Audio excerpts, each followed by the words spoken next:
माझी बहीण इतक्या उन्हात का उभी असेल? हां, भर उन्हात मी तिला घेऊन गेलो गोव्याला. तर या सिरीजचं नाव आहे दीदी सोबत गेलो गोव्याला. हां, गोव्याला आम्ही बसनी गेलो. ओव्हरनाईट बस आमची ट्रॅव्हल झाली.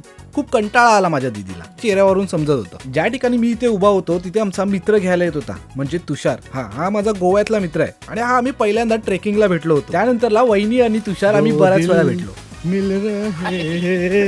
तुषार ना एकदम क्रेझी माणूस आहे, म्हणजे वेगळाच व्यक्तिमत्व आहे.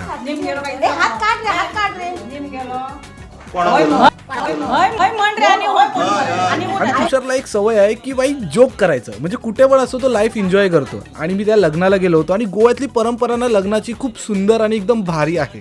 जसं आपल्या कोकणात असते ना परंपरा, तशीच गोव्यातली पण परंपरा मस्त आहे लग्नाची, तुम्ही पाहू शकता.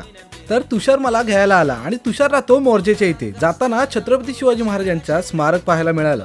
गोव्याला आलो आणि मच्छी नाही खाणार असं होणार का, म्हणून आम्ही मार्केटमधून मच्छी सुद्धा घेतली आणि शॉपिंग केलं आणि घरी गेलो. मस्तपैकी ताव मारला. आणि गोव्यातला ना फिश करी आहे ना खरंच खूप टेस्टी असते. तुम्ही पण कधी ट्राय करून पहा.